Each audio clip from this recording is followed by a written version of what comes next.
साथियों नमस्कार। BPSC TRE 3.0 और एग्ज़ाम से संबंधित मैंने बोला था कि बीपीएससी के द्वारा भारतीय राष्ट्रीय आंदोलन से जितने भी महत्वपूर्ण क्वेश्चन हैं जो अलग अलग एग्जाम में पूछा गया है उसका मैं एक सीरीज चलाकर सारे क्वेश्चन कंप्लीट करूंगा। तो उसी सीरीज का ये सेकंड लेक्चर है जहां पे हम भारतीय राष्ट्रीय आंदोलन का काफ़ी महत्वपूर्ण 20 क्वेश्चन करने वाले हैं। तो क्वेश्चन को पूरे लास्ट तक देखिए, काफ़ी अच्छे क्वेश्चन हैं और यही सब क्वेश्चन आपके बीपीएससी टीआरई के एग्ज़ाम में पूछा जा रहा है। तो चलिए क्वेश्चन देखते हैं। आपका पहला क्वेश्चन आपके सामने है। पहला क्वेश्चन है, निम्नलिखित में से कौन नील विद्रोह के नेता थे? आपका ऑप्शन दिया है बुद्धू भगत, झिंडारी मोनाक, दिगंबर विश्वास और विष्णुचरण विश्वास, दीनबंधु मित्र, मधुसूदन दत्त। उपरोक्त में से एक से अधिक, उपरोक्त में कोई नहीं।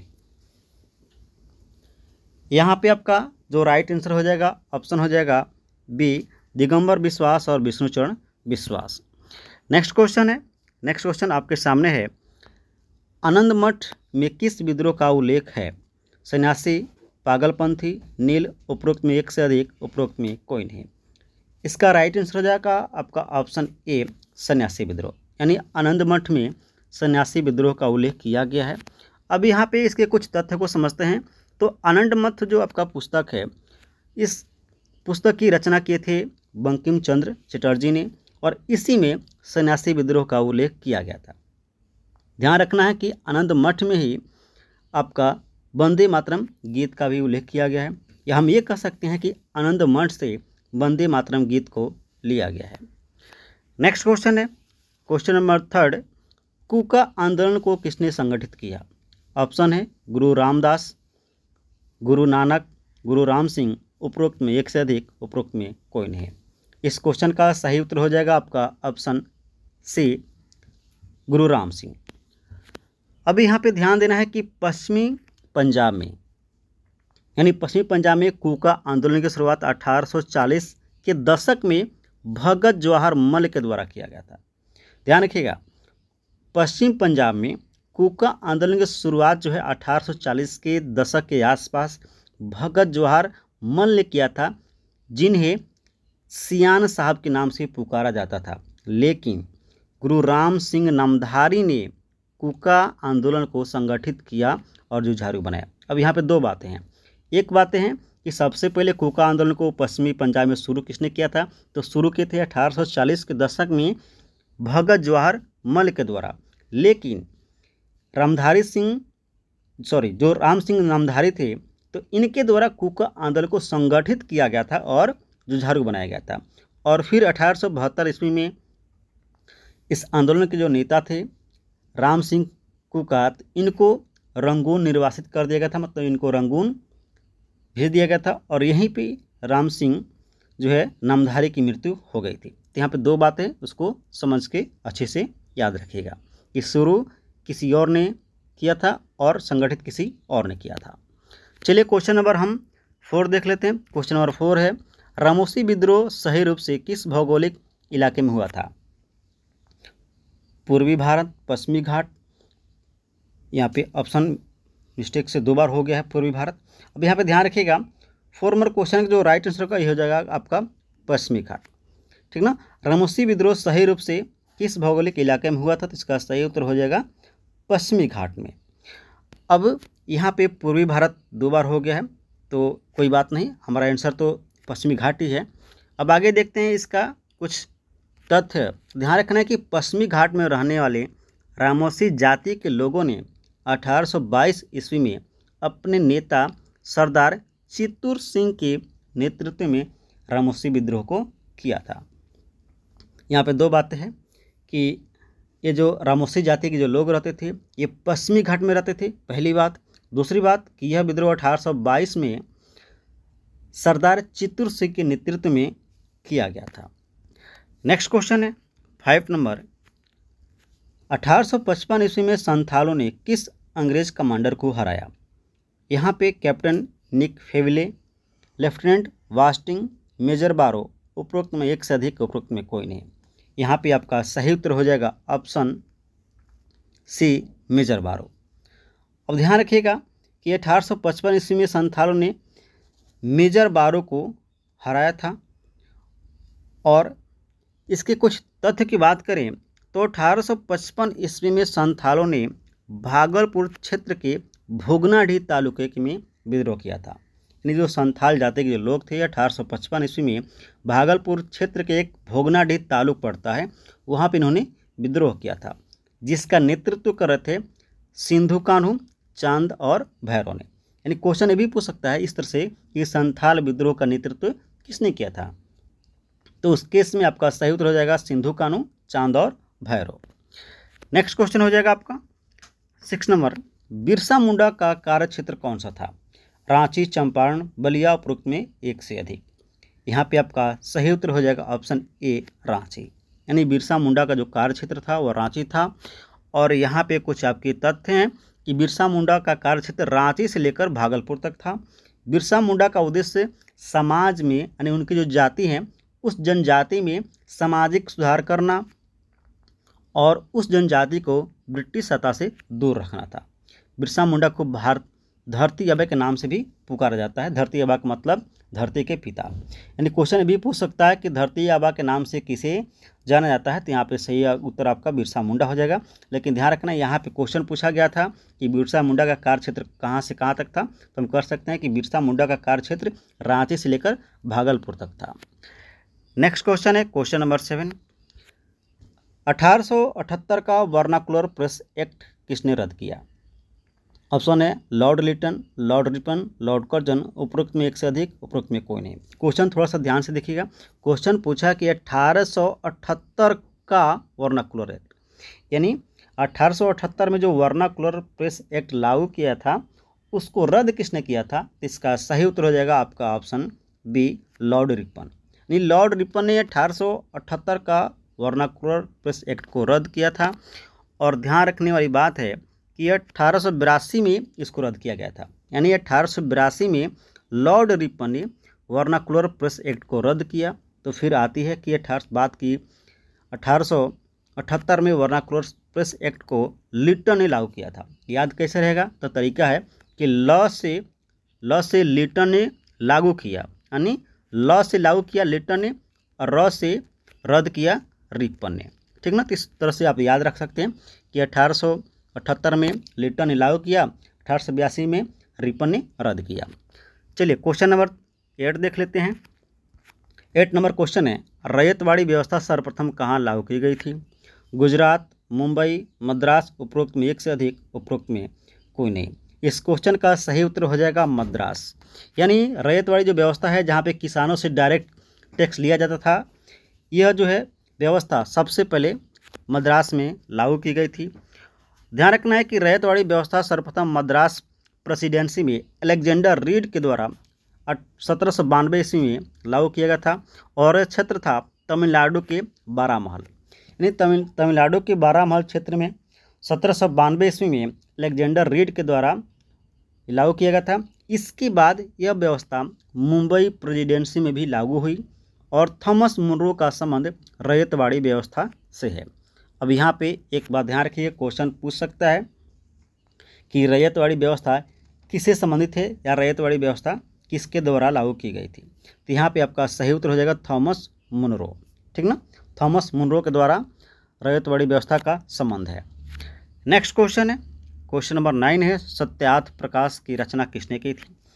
राजा राम मोहन राय, स्वामी विवेकानंद, स्वामी दयानंद सरस्वती, उपरोक्त में एक से अधिक, उपरोक्त में कोई नहीं। राइट आंसर हो जाएगा आपका ऑप्शन सी, स्वामी दयानंद सरस्वती। ध्यान रखिएगा, सत्यार्थ प्रकाश की रचना स्वामी दयानंद सरस्वती जी के द्वारा किया गया था। 1875 में उन्हें मुंबई में आर्य समाज की स्थापना की। यानी देखिए 1875 में स्वामी दयानंद सरस्वती ने आर्य समाज की स्थापना मुंबई में की थी और उनकी विचार जो है वह सत्यार्थ प्रकाश पुस्तक में वर्णित है। यानी उनकी विचार का उल्लेख सत्यार्थ प्रकाश पुस्तक में किया गया है। इनकी कुछ रचना है, पखंड खंडन, वेद भाष्य होगा, ऋग्वेद भाष्य, पंच महाविधि, अब महायज्ञ विधि। अब ध्यान रखिएगा यहाँ पे थोड़ा सा मिस्टेक हुआ है। पखंड खंडन इनकी कृति है, इसके अलावा वेद व्यास नहीं, वेद भाष्य है, वेद भाष्य। इसी तरह से आपका ऋग्वेद भाष्य है और पंच महायज्ञ विधि, यहाँ पे कुछ इनकी रचना है जो आपको याद रहना चाहिए। मीन आपका है 1875 में उन्होंने मुंबई में आर्य समाज की स्थापना की थी। नेक्स्ट क्वेश्चन की बात करते हैं। क्वेश्चन नंबर 10 है, अमृत बाजार पत्रिका की स्थापना किसने की? शिशिर कुमार घोष, गिरीश चंद्र घोष, हरीश चंद्र मुखर्जी, उपरोक्त में एक से अधिक, उपरोक्त में कोई नहीं। राइट आंसर हो जाएगा आपका ऑप्शन ए, शिशिर कुमार घोष। यानी अमृत बाजार पत्रिका का संपादन या स्थापना शिशिर कुमार घोष के द्वारा किया गया था।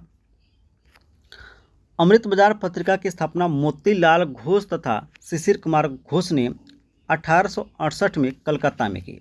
यानी अमृत बाजार जो पत्रिका है इसकी स्थापना दो लोग मिलकर किए थे, मोतीलाल घोष और शिशिर कुमार घोष, 1868 में, और कलकत्ता वो जगह था। प्रारंभ में यानी शुरू में यह बंगाली भाषा में प्रकाशित होती थी। यानी शुरू में अमृत बाजार पत्रिका की जो भाषा थी, जिस भाषा में छपती थी, वह बंगाली थी। लेकिन 1878 ईस्वी में देसी भाषा में प्रेस अधिनियम से बचने के रातों रात अंग्रेजी भाषा में रूपांतरित कर दिया गया था। अंग्रेजों ने कुछ अधिनियम लाया था जिसके तहत जो है जितने भी जो देसी भाषा के जो समाचार पत्र होती थी उनको बैन कर दिया गया था। इसीलिए इस अमृत बाजार पत्रिका को रातों रात इसकी लैंग्वेज को चेंज करके अंग्रेजी कर दिया गया था। कब? 1878 ईस्वी में। फिर गिरीश चंद्र घोष ने बंगाली का प्रकाशन किया 1862 ईस्वी में और हिंदू पैट्रियट की स्थापना की। गिरीश चंद्र घोष ने की थी, मतलब कि समझिए, गिरीश चंद्र घोष ने बंगाली का प्रकाशन 1862 में किया। हिंदू पैट्रियट की स्थापना गिरीश चंद्र घोष ने की थी। बाद में हरीश चंद्र मुखर्जी इसके संपादक बन गए। अब यहाँ पे आपको ध्यान रखना है, अगर क्वेश्चन पूछता है कि हिंदू पैट्रियट की स्थापना किसने की, तो इसकी स्थापना तो की थी दरअसल गिरीश चंद्र घोष, लेकिन बाद में हरीश चंद्र मुखर्जी इसके संपादक बन गए। इस बात को ध्यान रखना है। नेक्स्ट क्वेश्चन है 11 नंबर, महात्मा गांधी पर चंपारण सत्याग्रह के लिए कब अभियोग चलाया गया था? 1916, 1917, 1919, उपरोक्त में से कोई नहीं, उपरोक्त में एक से अधिक। अब यहाँ पे ध्यान रखने वाली बात है कि महात्मा गांधी पर चंपारण सत्याग्रह के लिए अभियोग कब चलाया गया था, तो इसका राइट आंसर हो जाएगा आपका ऑप्शन बी, 1917। अब यहाँ पे ध्यान दीजिएगा कि वर्ष 1917 में महात्मा गांधी पर चंपारण सत्याग्रह के लिए अभियोग चलाया गया और एन.जी. रंगा ने महात्मा गांधी के चंपारण सत्याग्रह पर विरोध किया। बहुत महत्वपूर्ण लाइन है।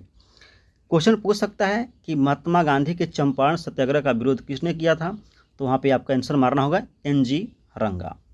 जबकि रविंद्रनाथ टैगोर ने चंपारण के दौरान ही इन्हें महात्मा की उपाधि दी थी। यानी जब महात्मा गांधी जो है चंपारण सत्याग्रह कर रहे थे तो उसी दौरान रविंद्रनाथ टैगोर ने महात्मा गांधी को महात्मा की उपाधि दिया था, जो काफ़ी प्रसिद्ध हुआ और बाद में महात्मा गांधी जो है महात्मा के नाम से, मतलब कि उसकी नाम के आगे महात्मा लग गया था। तो इस बात को ध्यान रखना है कि क्वेश्चन पूछ सकता है कि किसने महात्मा की उपाधि महात्मा गांधी को दिया था, तो हो जाएगा आपका राइट आंसर रविंद्रनाथ टैगोर। कब दिया था, तो चंपारण के सत्याग्रह के दौरान। नेक्स्ट क्वेश्चन देखते हैं, किस वर्ष में बी.डी. सावरकर हिंदू महासंघ के अध्यक्ष निर्वाचित हुए? ऑप्शन है 1935, 1916, 1919, और उपरोक्त में से एक से अधिक, उपरोक्त में कोई नहीं। यहाँ पे आपका राइट आंसर हो जाएगा आपका ऑप्शन जो है ई, उपरोक्त में से कोई नहीं।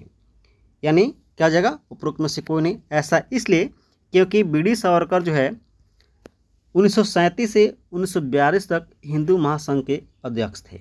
बी.डी. सावरकर ने अभिनव भारत नामक संस्था की स्थापना यूनाइटेड किंगडम में किए और इंडिया हाउस और फ्री इंडिया सोसाइटी जैसे संगठनों से जुड़े रहे। तो एक क्वेश्चन में राइट आंसर का जगह 1937 दिया रहता तो बिल्कुल सही होता, लेकिन 1937 किसी ऑप्शन में नहीं है, इसलिए आपका सही उत्तर हो जाएगा क्या, तो ऑप्शन हो जाएगा ई, उपरोक्त में से कोई नहीं। चलिए नेक्स्ट क्वेश्चन देखते हैं। नेक्स्ट क्वेश्चन है, मुस्लिम लीग और भारतीय राष्ट्रीय कांग्रेस द्वारा लखनऊ संधि पर हस्ताक्षर कब किए गए थे? 1919, 1925, 1916, उपरोक्त में से एक से अधिक, उपरोक्त में कोई नहीं। तो ध्यान रखना है कि लखनऊ संधि, सबसे पहले बात यह है तो लखनऊ का जो अधिवेशन है ये हुआ था आपका 1916। राइट आंसर आपका ऑप्शन सी हो जाएगा। और लखनऊ अधिवेशन में ही गरम दल, नरम दल और मुस्लिम लीग का जो है भारतीय राष्ट्रीय कांग्रेस के साथ समझौता हुआ था, यानी सभी लोग ये मिल गए थे। तो इसका राइट आंसर क्या जाएगा, सी, 1916। चलिए बात करते हैं इसके कुछ तथ्य के बारे में। तो मुस्लिम लीग और भारतीय राष्ट्रीय कांग्रेस द्वारा लखनऊ समझौते पर हस्ताक्षर वर्ष 1916 में कांग्रेस के अधिवेशन में हुआ था। और यह अधिवेशन कहाँ पर हुआ था? तो लखनऊ में। इस अधिवेशन की अध्यक्षता अंबिका चरण मजूमदार के द्वारा किया जा रहा था। इस समझौते के द्वारा मुस्लिम लीग के पृथक निर्वाचन के मुद्दे को कांग्रेस द्वारा स्वीकृति प्रदान की गई थी। और यहीं पे जो है लखनऊ अधिवेशन में ही 1916 में गर्म दल और नरम दल क्या हो गए थे? तो आपस में मिल गए थे। अगला क्वेश्चन की बात करते हैं। क्वेश्चन नंबर 14 है। क्वेश्चन है कि ऐतिहासिक मूल्य के लिए प्रसिद्ध भारत माता के चित्र को किसने पेंट किया था? सत्येंद्र नाथ टैगोर, अवनींद्रनाथ टैगोर, सुरेंद्रनाथ बनर्जी, उपरोक्त में एक से अधिक, उपरोक्त में कोई नहीं। इस क्वेश्चन का राइट आंसर है ऑप्शन बी, अवनींद्रनाथ टैगोर। यानी अवनींद्रनाथ टैगोर के द्वारा जो भारत माँ की पेंटिंग, मतलब कि भारत माँ को चित्रित किया गया था, यानी पेंट किया गया था। अब इसके कुछ तथ्य हैं, इसको भी समझ लीजिए। भारत माँ का चित्र जो है प्रसिद्ध भारतीय चित्रकार अवनींद्रनाथ टैगोर, जो कह सकते हैं कि रविंद्रनाथ टैगोर के भतीजे थे, उनके द्वारा वर्ष 1905 में पेंटित यानी चित्रित किया गया था। चलिए नेक्स्ट क्वेश्चन देखते हैं। क्वेश्चन नंबर 15 है। बनारस हिंदू विश्वविद्यालय की स्थापना किस वर्ष हुई थी? 1920, 1910, 1916, उपरोक्त में एक से अधिक, उपरोक्त में से कोई नहीं। इस क्वेश्चन का सही उत्तर हो जाएगा आपका ऑप्शन सी, 1916। यानी 1916 में हिंदू बनारस विश्वविद्यालय BHU की स्थापना हुई थी। और ध्यान रखिएगा, यहीं पे सबसे पहले महात्मा गांधी ने पहली बार भाषण दिया था भारत में। बात करते हैं इसके कुछ तथ्य के बारे में। तो बनारस हिंदू विश्वविद्यालय यानी BHU की स्थापना वर्ष 1916 में पंडित मदन मोहन मालवीय के द्वारा की गई थी। और यह जो BHU की स्थापना थी, इसकी स्थापना संसदीय विधान BHU अधिनियम 1915 के अंतर्गत की गई थी। ध्यान रखिएगा, BHU की स्थापना संसदीय विधान BHU अधिनियम 1915 के तहत की गई थी। और 1916 में ये हुआ था, मतलब कि स्थापना इसकी 1916 में हुआ था, लेकिन अधिनियम कौन था? 1915 था। नेक्स्ट क्वेश्चन की बात करते हैं। Question number 16। क्वेश्चन है कि स्वराज हमारा जन्मसिद्ध अधिकार है और हम इसे लेकर रहेंगे, यह नारा किसने दिया था? लाला लाजपत राय, बाल गंगाधर तिलक, महात्मा गांधी, उपरोक्त में से एक से अधिक, उपरोक्त में कोई नहीं। तो इस क्वेश्चन का जो सही उत्तर है ऑप्शन बी हो जाएगा, बाल गंगाधर तिलक। अब इसके कुछ तथ्य को समझ लेते हैं। यानी गर्मपंथी दल के नेता बाल गंगाधर तिलक का विचार था कि स्वराज के बिना कोई सामाजिक सुधार नहीं हो सकता, ना ही कोई औद्योगिक प्रगति, ना शिक्षा और ना ही राष्ट्रीय जीवन की परिपूर्णता। इसलिए तिलक ने नारा दिया था कि स्वराज हमारा जन्मसिद्ध अधिकार है और हम इसे लेकर आएंगे। अब यहाँ पे ध्यान रखना है कि जो बाल गंगाधर तिलक थे ये गर्मपंथी दल के थे, यानी गर्मपंथी नेता थे। चलिए आगे बात करते हैं। नेक्स्ट क्वेश्चन है 17 नंबर। निम्नलिखित में से कौन सी पुस्तक तिलक ने लिखी थी? ऑप्शन है discovery of India, Gokhale, my political गुरु, सी गीता रहस्य, उपरोक्त में एक से अधिक, उपरोक्त में कोई नहीं। यहाँ पे इसका राइट आंसर हो जाएगा ऑप्शन सी, गीता रहस्य। यानी कह सकते हैं कि तिलक की जो पुस्तक थी बाल गंगाधर तिलक की, वो गीता रहस्य रही। और यहाँ पे इसके कुछ तथ्य की बात करें तो गीता रहस्य नामक पुस्तक की रचना लोकमान्य तिलक बाल गंगाधर तिलक ने की थी। और कहाँ पर किया गया था? तो मांडले जेल में। ध्यान रखना कि गीता रहस्य पुस्तक बाल गंगाधर तिलक के द्वारा मांडले जेल में किया गया था। वहीं गांधी जी ने गीता रहस्य को पढ़कर कहा था कि गीता पर तिलक जी को यह टीका ही उनका शाश्वत स्मारक है। डिस्कवरी ऑफ इंडिया के लेखक जवाहरलाल नेहरू थे और इसका भी रचना डिस्कवरी ऑफ इंडिया के लेखक जो हैं मतलब जवाहरलाल नेहरू, ये भी इसकी रचना जेल में ही किए थे। फिर बात करते हैं गोखले, तो माय पॉलिटिकल गुरु, ये मोहनदास करमचंद गांधी की ये पुस्तक है। और महात्मा गांधी जी के जो राजनीतिक गुरु थे वे गोखले ही थे। नेक्स्ट क्वेश्चन की बात करते हैं। Question number 18। क्वेश्चन नंबर 18 है कि भारत में आधुनिक शिक्षा प्रणाली की नई किस अधिनियम के द्वारा नींव होगा, माफ़ी चाहूँगा यहाँ पे नींव होगा, नींव किस अधिनियम के द्वारा रखी गई थी? यानी भारत में आधुनिक शिक्षा प्रणाली की नींव किस अधिनियम के द्वारा रखी गई थी? ऑप्शन है 1813 का चार्टर अधिनियम, 1835 के मैकाले के मिनट्स, 1854 का बोर्ड का आदेश पत्र, और उपरोक्त में एक से अधिक, उपरोक्त में कोई नहीं। तो यहाँ पे आपका जो राइट आंसर होगा ऑप्शन हो जाएगा बी, 1835 के मैकाले के मिनट्स के द्वारा। इसके तथ्य को देख लेते हैं। तो भारत में आधुनिक शिक्षा की प्रणाली की नींव जो है 1835 के मैकाले मिनट्स में से पड़ी। मैकाले का मानना था कि यूरोप की एक अच्छे पुस्तकालय की एक अलमारी का एक कक्ष भारत और अरब के समस्त साहित्य से अधिक मूल्यवान है। एक कथन था मैकाले का। तत्कालीन governor general lord William Bentinck द्वारा मैकाले के प्रस्ताव को स्वीकृत करते हुए भारत में अंग्रेजी को उच्च शिक्षा का माध्यम बनाए जाने को मंजूरी प्रदान की थी। कह सकते हैं कि भारत में जो शिक्षा प्रणाली चल रही है ये मैकाले का ही दिन है। चलिए बात करते हैं next question. Question number 19 question है कि नव भारत का पैगंबर कौन कहलाता है। नए भारत का पैगंबर कौन कहलाता है। राजा राम मोहन राय, दयानंद सरस्वती, दादा भाई नौरोजी, उपरोक्त में एक से अधिक, उपरोक्त में कोई नहीं। तो इस क्वेश्चन का जो सही आंसर है वो है आपका ऑप्शन ए राजा राम मोहन राय। इनको नव भारत का पैगंबर कहा जाता था। इसके अलावा इनकी बहुत सारे नामों से भी जाना जाता है, इसको भी समझना जरूरी है। और ध्यान दीजिएगा कि राजा राम मोहन राय को भारतीय पुनर्जागरण का पिता, भारतीय राष्ट्रवाद का पैगंबर, अतीत और भविष्य के मध्य सेतु, भारतीय राष्ट्रवाद का जनक, आधुनिक भारत का पिता, नव भारत का पैगंबर, प्रथम आधुनिक पुरुष तथा युगदूत के नाम से जाने जाते हैं। यानी इनकी बहुत सारी जो नामें हैं जहाँ पे इनको जिस नाम से इनको पुकारा जाता था या इनको नाम दिया गया था वह कौन कौन सा था। तो ध्यान रखिएगा, भारतीय राष्ट्रवाद का पैगंबर, अतीत और भविष्य के मध्य सेतु, भारतीय राष्ट्रवाद का जनक, आधुनिक भारत का पिता, नव भारत का पैगंबर, प्रथम आधुनिक पुरुष, युगदूत के नाम से ये जाने जाते थे। अगला क्वेश्चन देखते हैं। क्वेश्चन नंबर 20 है कि 1817 में कोलकाता में हिंदू कॉलेज की स्थापना किसने की। तो ध्यान रखना है, इसका राइट आंसर हो जाएगा आपका ऑप्शन बी डेविड हेयर। नहीं, डेविड हेयर के द्वारा कलकत्ता में हिंदू कॉलेज की स्थापना की गई थी। इसके कुछ तथ्य हैं, इसको देख लेते हैं और कुछ आपको होमवर्क भी मिलेगा, उसको आप अच्छे से समझ लीजिएगा, उसका आंसर आप कमेंट दीजिएगा। ध्यान रखिएगा कि 1817 में कोलकाता में हिंदू कॉलेज की स्थापना महाराजा राधाकांत देव के द्वारा डेविड हेयर, वैद्यनाथ मुखर्जी ने की थी। यानी ध्यान रखना कि 1817 में जो कलकत्ता में हिंदू कॉलेज की स्थापना हुआ था वहाँ पे जो महाराजा राधाकांत देव थे, डेविड हेयर थे और वैद्यनाथ मुखर्जी, इन तीनों लोग ने मिलकर किया था।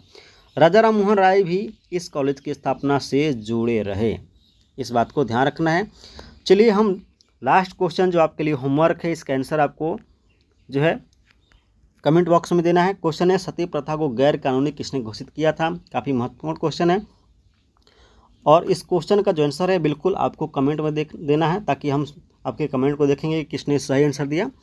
और फिर हम मिलते हैं नेक्स्ट वीडियो के साथ और अच्छे प्रश्न के साथ, ताकि आपकी तैयारी अच्छे से होती रहे और बिल्कुल आप पढ़ते रहिए अच्छे से और अपनी तैयारी को मजबूत बनाइए, ताकि आपका सिलेक्शन बिल्कुल इस जो है वैकेंसी में हो जाए। चलिए थैंक यू, मिलते हैं किसी और वीडियो में, तब तक के लिए धन्यवाद।